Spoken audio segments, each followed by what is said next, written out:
another episode of Industry Insights. My name is Mike Kimmel, and I am joined by two of our career interns. Can you guys please introduce yourselves? Hi, my name's Sarah Wecht, and I'm a career intern. Hello, I'm Georgia, and I'm also a career intern. Great, thank you guys, and thank you for helping out today. We have Chris today from BHC Consultants. Chris, do you mind just starting off with a brief introduction and overview for the company? Terrific. Thanks, Mike, and I appreciate the opportunity to be here. My name is Chris Kelsey, and I am with BHC Consultants, which is primarily a consulting engineering firm in the Seattle area. So I join you from Washington State. BHC is approximately 75 people. We're completely employee owned, and we work really predominantly within four service lines. We work in water, wastewater, stormwater, and solid waste. And so I'm a project manager here and have been in the area working since I graduated from Lehigh for 30 plus years now, and enjoy the environment of Seattle and everything that the outdoors offers out here. Great. Well, thank you, Chris. I appreciate that. So for our second question, what are some skills and competencies that you look for in prospective candidates? Great. I guess that I can offer a few perspectives on that. Number one, of course, it depends on the position that we're looking for. And so whereas for mid or senior level candidates, who have experience, we want to rely on that demonstrated successful experience. For those that are just leaving school and starting their careers, I guess what I would offer is that relevant coursework and grades gets your foot in the door and gets you an interview, but it's really kind of the intangibles that gets you the job. And so some of the things that I look for when I interview candidates is first and foremost communication skills, both written and oral. We are, as an engineering company, really all of our products that we produce, they're forms of communication, and the clearer and the more concise those forms of communication are, whether they are reports that have to meet regulatory requirements for approval, or their plans and specifications that contractors bid on, the clearer that they are and the easier that the message of the scope of work is communicated to them, the more smoothly the project's going to go. And so I look for that very clearly, and that's also, communication skills are what sets you up for leadership in the future.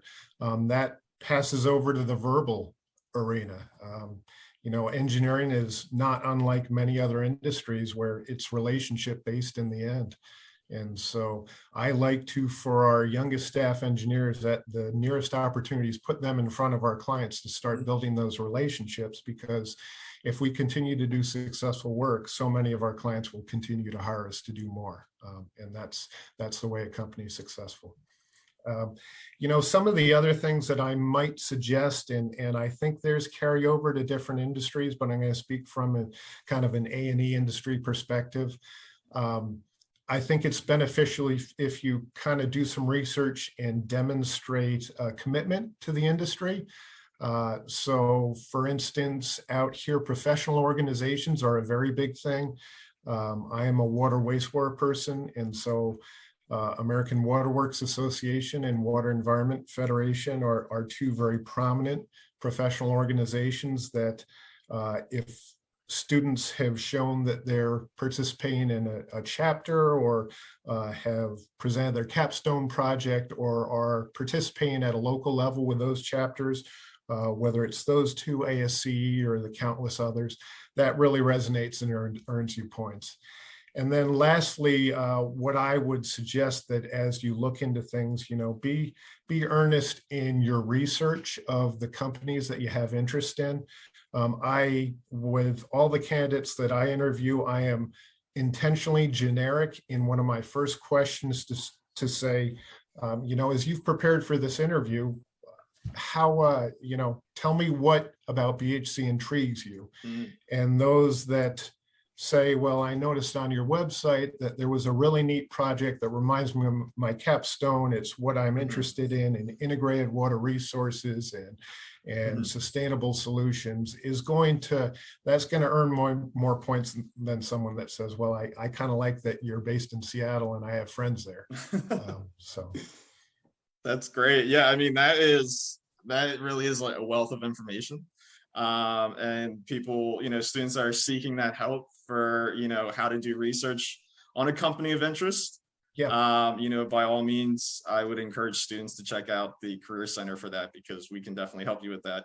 I think one follow-up question I'd like to ask is, you said that you really focus on building up those verbal communication skills. So my question is sort of twofold. So one, what are some experiences that students can get involved in prior to graduation? And what are some of those experiences, say they start with BHC, can you provide an example of a new hire taking the lead or just taking part in building a relationship with a client? Sure. And those are essential, and you want to set your employees up to be successful. So in my case, if we have a new employee that I'm going to bring along to a project meeting, perhaps there are presentation materials, I'll certainly sit down with that employee and be very clear so that we understand the role that they're presenting at those meetings, and that they're feeling comfortable and competent to that.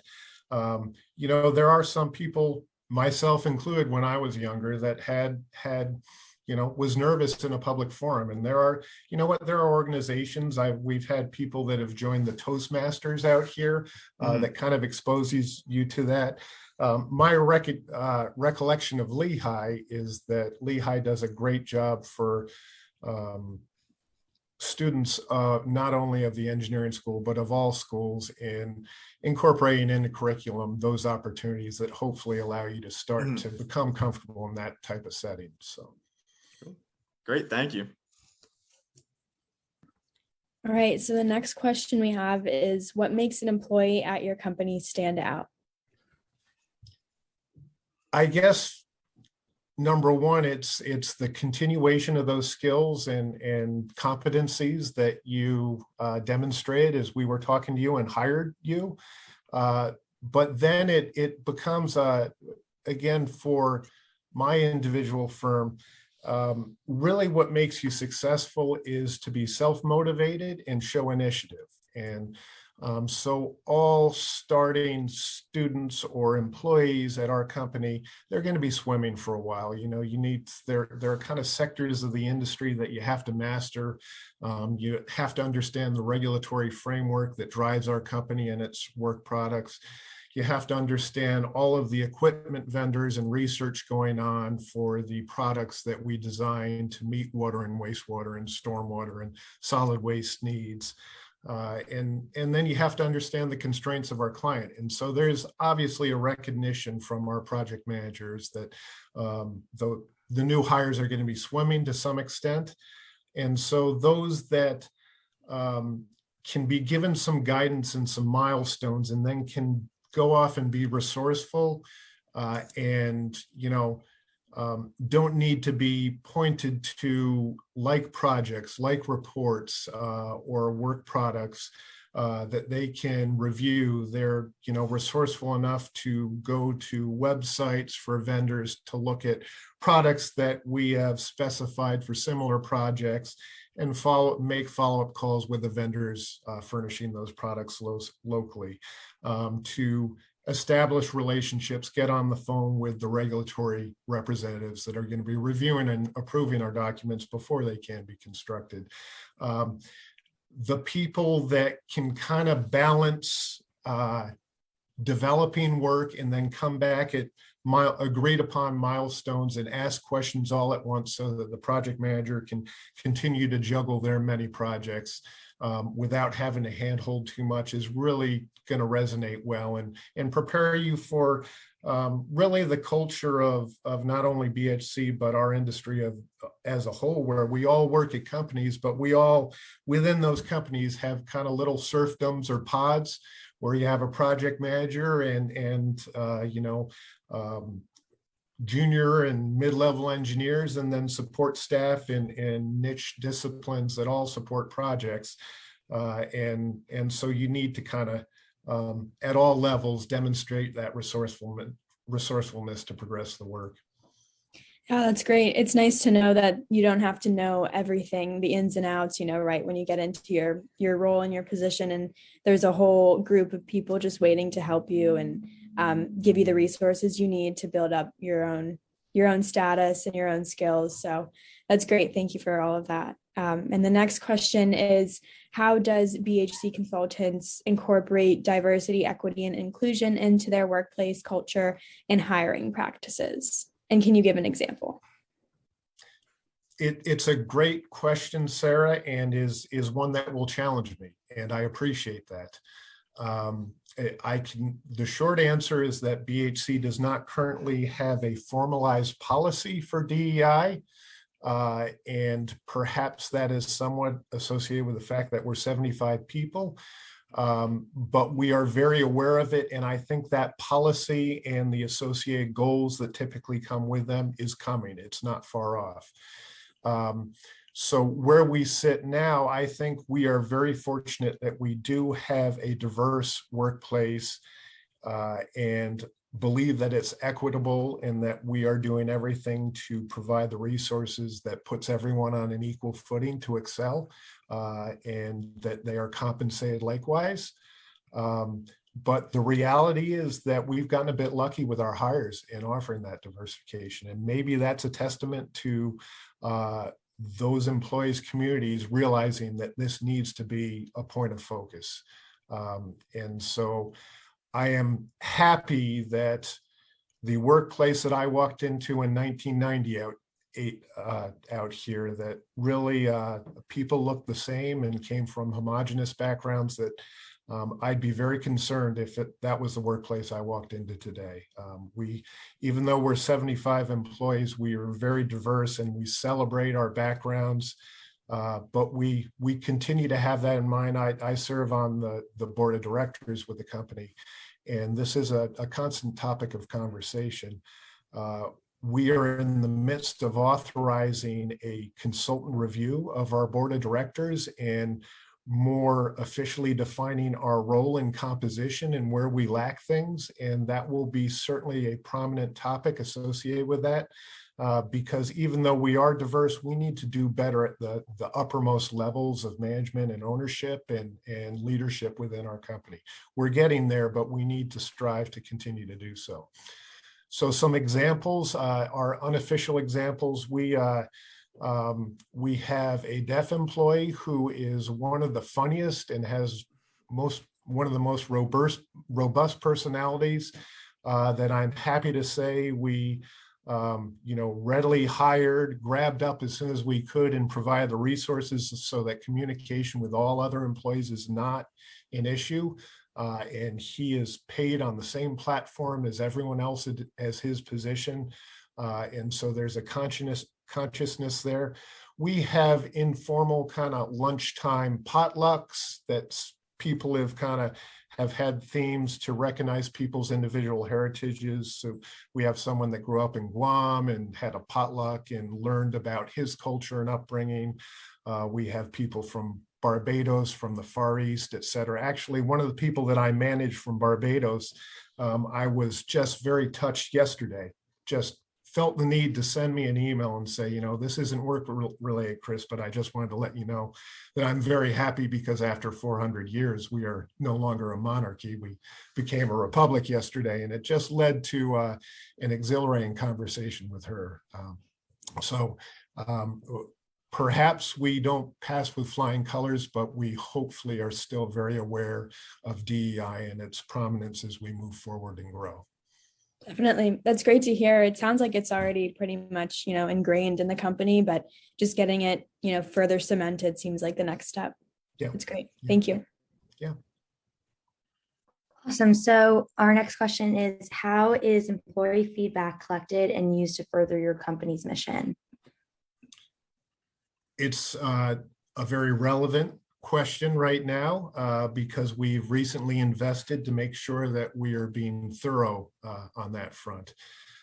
So BHC, we, as 75 employees, we're kind of on the cusp of needing to, from an efficiency standpoint, reevaluate how we're structured. And we've kind of done a reorganization recently.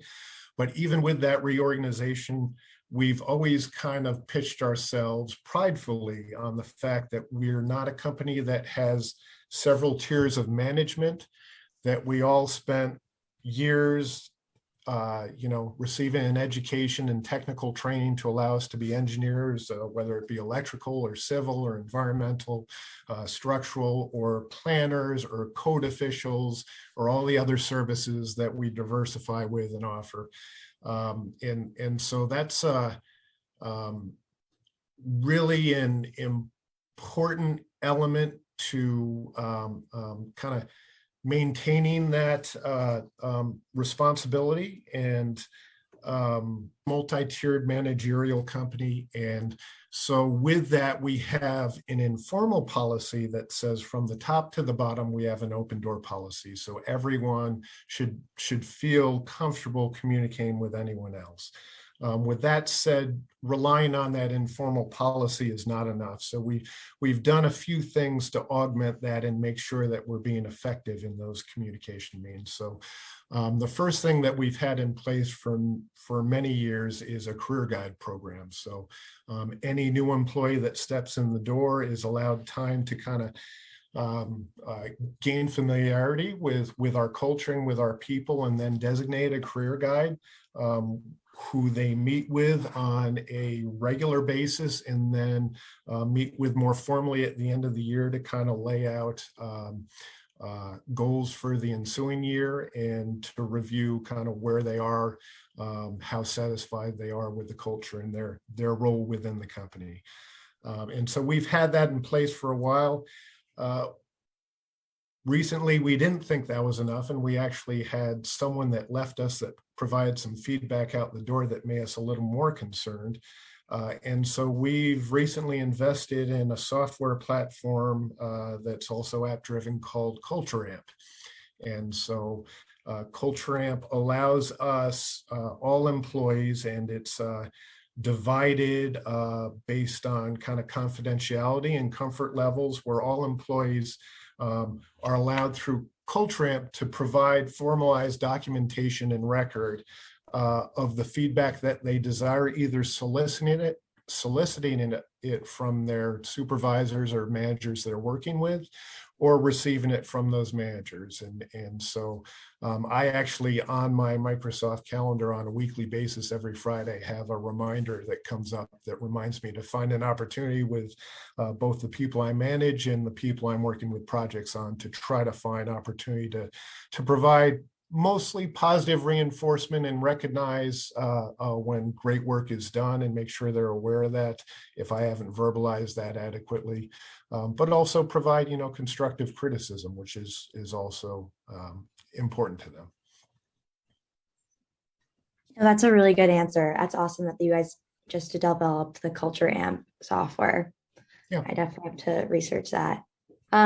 So for our last question, what are some ways interested students can connect with your company or representatives?